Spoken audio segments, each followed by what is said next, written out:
Hey everybody, welcome back to the channel. Today I'm here to break down the NASCAR race on Sunday, August 20th for the NASCAR Truck Series race at Gateway Motor Speedway.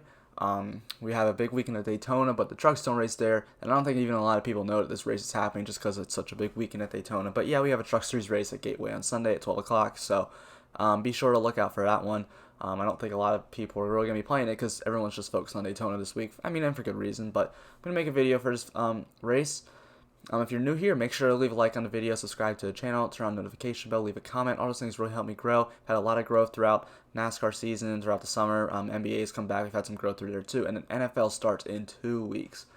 I can't wait. I'm going to be having a ton of content, pretty much daily videos for you guys for NFL every single week. So be on the lookout for that. Make sure to stick around for that. That's my favorite DFS sport to play, my favorite to make content for. I've been working so much on it recently. I'm not completely done yet, but pretty much done. And then college football starts the same weekend. ACC play will start on September 10th.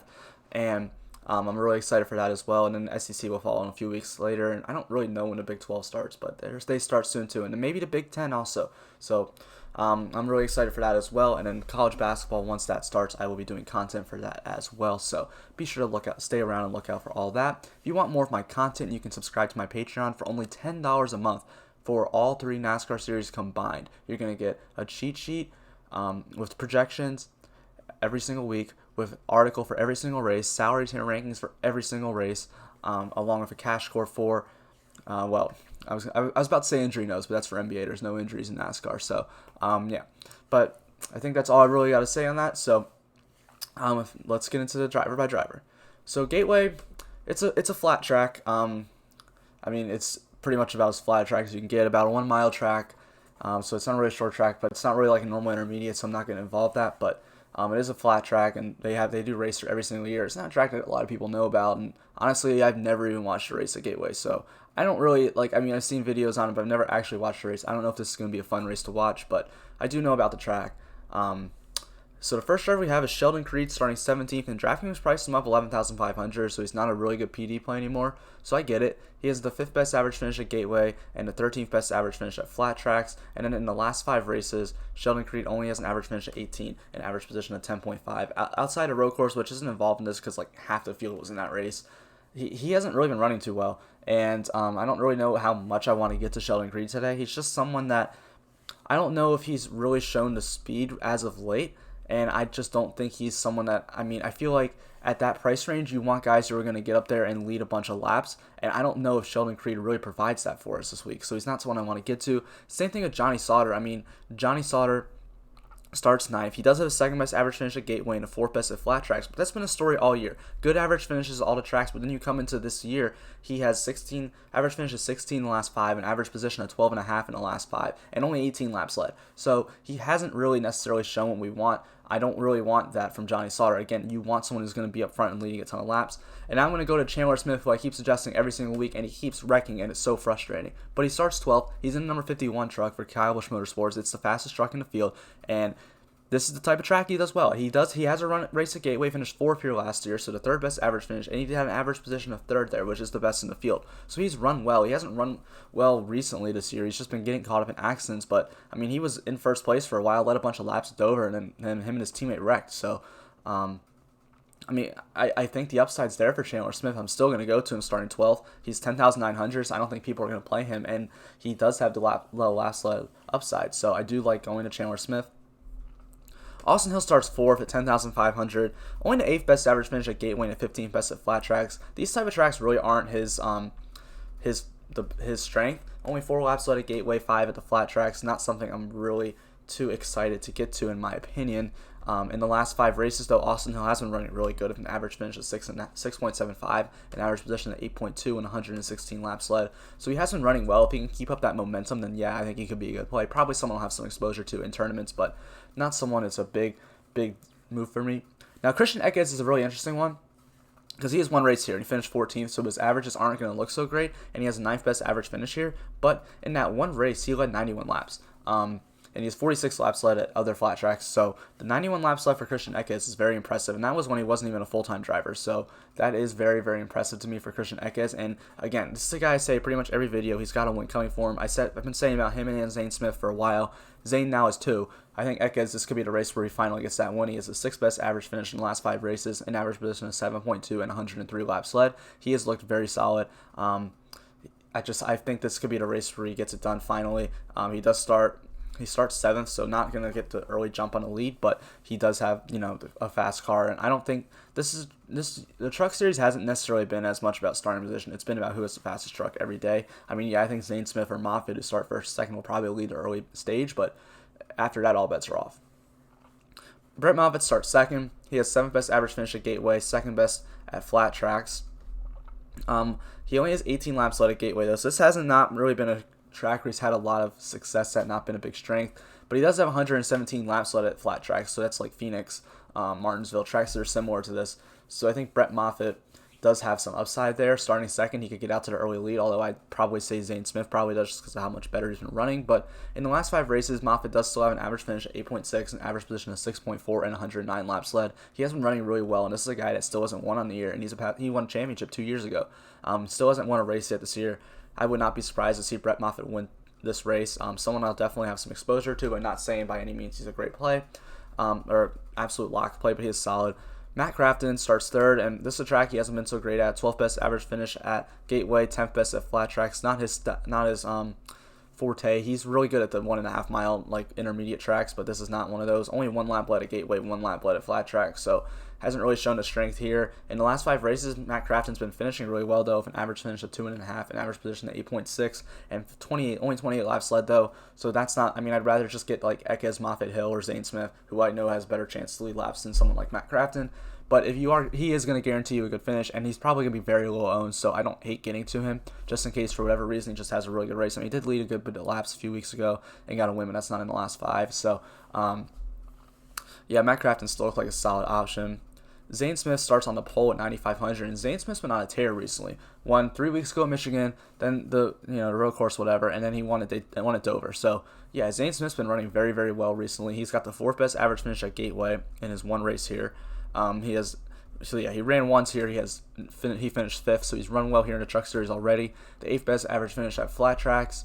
When we go to the lap sled, he does only have 0 laps led at Gateway and 7 at flat tracks, but I'm not really too worried about that because Zane Smith has really come into his own the past few weeks and this year especially. In the last 5 races, he has an average finish of 4.25, an average position of 7, and 144 laps led. He's definitely someone who starting on the pole should be able to get the early lead and probably lead the early stage. Maybe Brett Moffitt does. I think it's going to be one of those two, but I'd take Zane Smith probably just because he does have a little bit of advantage starting in 1st instead of 2nd. So I do like Zane Smith a good bit. Ben Rhodes starts 5th at 9,200, probably someone I'm not too interested in. 13.5 average finish, which is 9th best, the 6th best average finish at flat tracks. When we come to lap sled, 0 at Gateway, 47 at flat tracks, which is okay. But in the last 5 races, an average finish of 7.4 and only 5 laps sled. I'd just rather pay a little bit more for Zane Smith. Or honestly, I don't even hate going to Todd Gillen because he's ran well here, just finished 2nd here last year. 5th best average finish at flat tracks. At best average position at Gateway 2, 3rd best at flat tracks. When we go to lap sled, he's got 59 at flat tracks, so he's been running very well at these types of tracks. This year, recently hasn't been as great. An average finish of 9.75, an average position of 9, and a 20 lap sled, but I do like the fact that he's been running very well. Stuart Friesen, not interested. He's just been bad this year. It just sucks to see him struggling after such a good last season in the Final Four. It just hasn't been his year. He has 6th best average finish at Gateway, 3rd best at flat tracks, but that's not really what I'm worried about. It's just the last 5 races, he's an average finish of 15.66, an average position of 19.4, only 3 laps led, I believe. Yep, 3 laps led, so just not someone I'm really too excited to get to is Stuart Friesen. Grant Enfinger starts 11th at 8,600. He has the 9th best average finish at Gateway, the 6th best at flat tracks. When we go to lap sled, he does have 88 laps led at Gateway. He led a lot last year. And 53 laps led at flat tracks. So, he does have the upside to lead a bunch of laps here. Someone I definitely am interested in getting to. But in the last 5 races, he only has an average finish, or he does have an average finish of 6.75, an average position of 10.4, but only 38 laps led. But he starts far enough. He's not super expensive where you need him to lead laps at that price if you can get 1 or 2 of these guys in there with him. So he's definitely someone I want to have some exposure to today. Tyler Ingram, I just feel like I never get any Tyler Ingram. He has the 8th best, or he starts 8th. He hasn't ran at Gateway. 16th best average finish at flat tracks. he hasn't led any laps at flat tracks. None of the rest of the guys I'm going to talk about have led any laps at Indy's tracks, by the way. So lap sled is pretty much out the window for the rest of these guys. These are just finishing plays. In the last 5 races, Ingram has an average finish of only 11.25, an average position of 10.75, and a 0 lap sled. So it's just not someone I really want to get to. I don't think he just doesn't have the upside starting eighth for me to really pay off that salary. Derek Krause, though, I think is still a decent play. He's probably going to go under owned. He starts 10th place at $8,200. He hasn't raced the Gateway, but he does have the 12th best average finish at flat tracks. When we go to the last 5 races, he has an average finish at 8.2. He has an average position of 9.6 and 9 laps led. And really, the rest of these guys haven't ran at these tracks. I'm just going to hang on to what they've been doing as of late.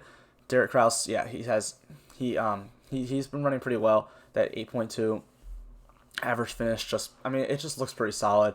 I think he could get you. He has top 5 potential. He definitely should be able to finish in the top 10. Not a problem.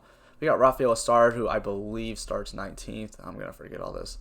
Also, all these guys start in like the teens.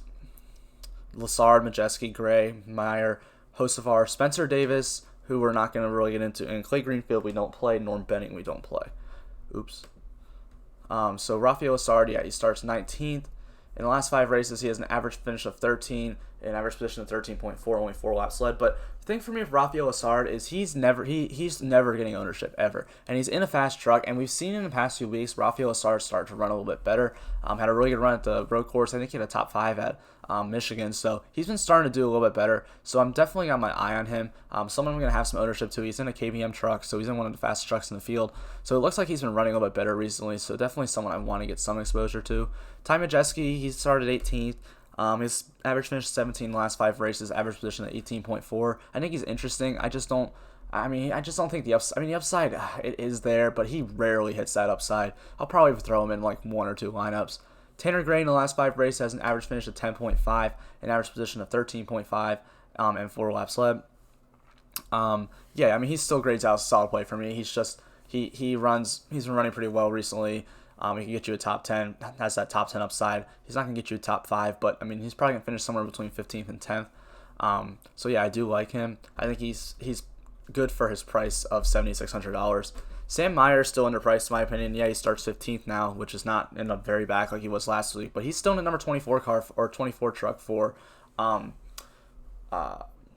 GMS Racing. That's the same truck Chase Elliott ran earlier this year. We've seen Greg Biffle's going to race at Darlington next week. So just some good drivers have been in that truck this year.